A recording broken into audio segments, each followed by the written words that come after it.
So our brand last month did almost about $4.5 million. And a lot of that came down to our creative strategy. And part of the creative strategy is understanding our customers' desires. And I think a lot of brands don't go deep enough into understanding their product and also their avatar, because that is part of the ecosystem that makes the strategy actually work, is understanding the fundamentals. And so in this lesson, I'm going to speak to you guys about the hidden engine behind every avatar, and that is the desires. So why do we even start with desires? Now, most marketers start with demographics, right? 25 to 34-year-old person, lives in this city, likes fitness, blah, blah, blah. But the demographics don't actually drive action. Desires do. And the demographics is more like a surface area play, who they are. But desires are like the engine, why they actually act. And I want you guys to think of this metaphor. Like, if you're building an avatar, it's like designing a car, right? The age, the gender, and income are just like the paint, the color, and the model. Desire is the engine, which actually makes the car move. And without understanding the desires, then it's very hard for you guys as marketers to actually get into the desires and position your product as something, as part of their ecosystem that's actually going to trigger that desire and make them want to buy. So if we define desires like a definition, right, it's deeply rooted into what pushes people to act. That's what we want to do as marketers. We want to push them to act to buy our products. And where millions share the same private want, it becomes a mass desire.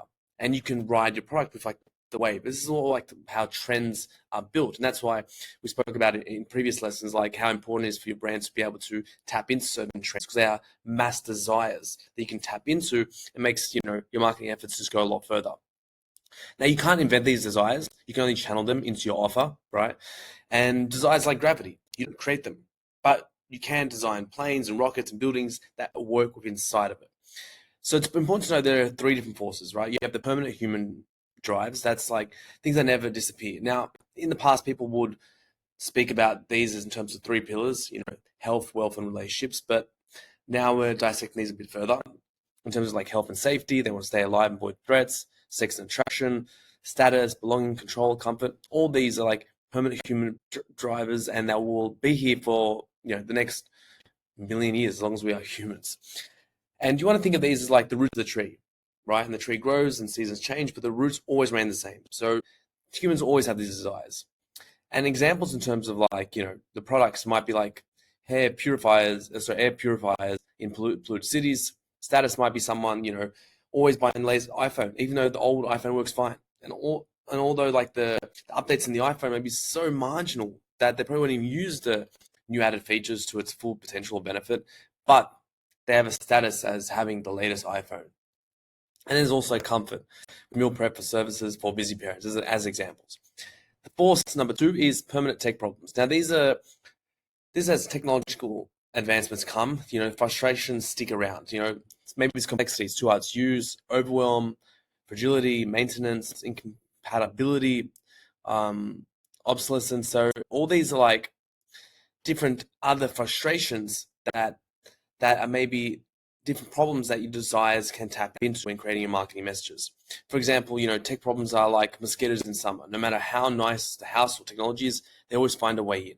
And everyone subconsciously always kind of has these problems around a specific area of their life, and it's for you to tap into that. For example, you might be overwhelmed with 12 different project management tools, none of them fully solving one problem. Maybe your laptop keeps crashing after the Zoom pitch, or maybe smart TVs stop supporting apps after 2 years, whatever it might be. The third one is forces of change. Now, permanent desires stay the same, but the way people fulfill them actually changes, because you see in the market, there's style trends consistently. What's fashionable right now? Then you have like mass education, what society learns or becomes aware of. And a great metaphor is like permanent desires like landscape, right? While the forces changes are the weather, the mountain never moves, but the conditions around it change consistently. For example, like, I don't know what says fresh examples. As an example, style trends, right? So cold plungers become the new status symbol in wellness. If you're doing cold plungers, you just don't care about your health. You know what I mean? And then you have mass education, new studies on sleep quality leading to booming sleep trackers and magnesium supplements and stuff like that, because now they've ingrained into your minds as a mass desire how important sleep is. They've created sleep as this almost sport that people are tapping into. So I hope you can see now how certain desires within these three different elements are developing inside of the humans' minds, and it's for us to tap into that psychology in order to sell our products, because we want to tap into desire to make them have an action, right? Now, there is different strengths of desire, and every human has desire, but they vary in intensity. Some are weak desire, nice to have. People might browse, but they won't buy. Then there's strong desires they must have. People will rearrange their whole lives, spend all the money they have just to purchase that thing. And as a marketer, you want to build, right, desires that are already burning hot, ones that people don't really care about. And that's the idea in terms of how we craft that creative strategy, right? We want to position it to people in a way that are burning hot. They want to buy that desire. That's why it's very important. That's when you pick your product, and that's the biggest leverage point, because you can sometimes tap into just a hugely intense human desire, and that makes your marketing a lot easier. Because, like anything, if you're going to do marketing towards a person with a very little desire around something, then the marketing has to be all that much better, and the length of that marketing, the amount of influence you have to have over the person, is a lot larger than someone already desires something. It's like almost selling, like a burger to someone who's not hungry, right? Sure, you can go talk about it's the best burger in the world, and you have 100% grass fed, and it's from this fucking cow in New Zealand, blah, blah, blah. And if they're not hungry, but you have to sell it to them, and they'll probably still eat it. But if they're starving, you can have the worst burger in the world and they can buy it, right? So think about, there's different strengths in terms of the desires. And, a weak spark won't move markets, but wildfire will create billion-dollar industries like AI now, right? There's a huge desire for that. And yeah, you can tap into that and, be able to get people to move action and sell your products a lot easier. How do we actually use desires in marketing? I want to try and operationalize this for you guys. And I've got a little ChatGPT prompt at the end for you.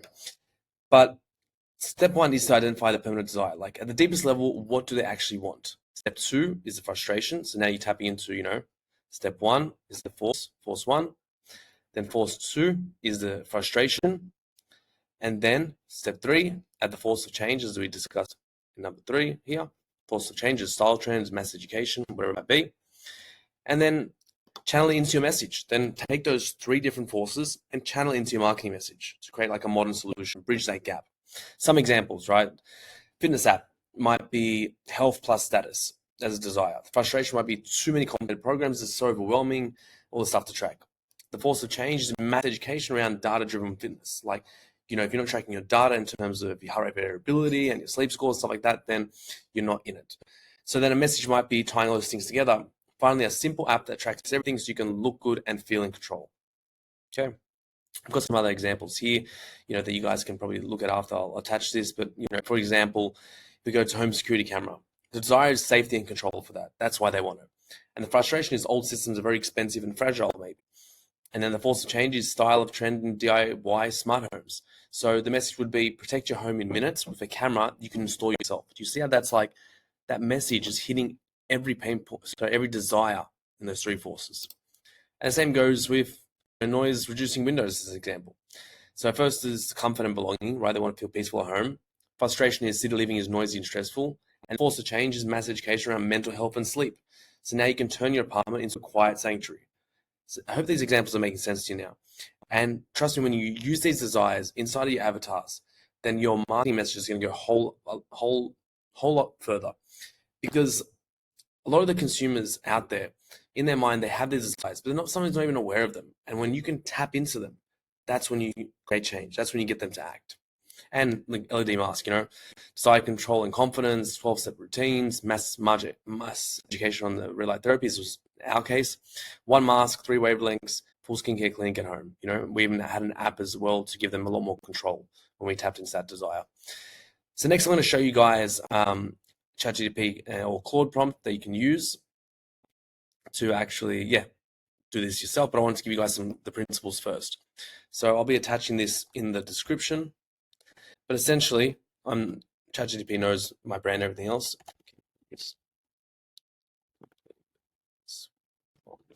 Everything. So you guys will just fill in the gaps. I mean, when I give you this prompt, like you fill in the country, you got to fill in the URL, the angles, etc. And on top of that, mine already knows. And this will essentially do a lot of the heavy lifting for you. Now, it's going to take a bit of time. All right, so then you get a document that looks like this, right? Now it's going to go through the different angles. It's going to go look at Reddit forums, YouTube reviews, review pages, whatever, and do research for you. And it'll come back, with some desired frameworks that you can look at and map out, and you guys can go for this in your own time. But essentially, at the end, it's going to give you a lot of information on how to create different angles and messaging that taps into your desires. And it'll give you some new opportunity desires that maybe you haven't thought of or people aren't speaking about in the market. Like, for example, I know that, our team's been looking at this, the melasma side of things, because no one's really actually tapping into that. And then some custom voice snippets, like these are amazing. Like, that you can see what other customers are saying, the desires that they're having and the frustrations they're having, and they can use this as marketing angles to combat those things, right? Yeah, it just keeps going on and on. It's fantastic. So look, anyway, hope that helps. I'll be attaching the prompt down below in the description. You can get it for free, and look forward to seeing you guys in the next one. Subscribe, like, do all those things if you want. If not, don't. See you then.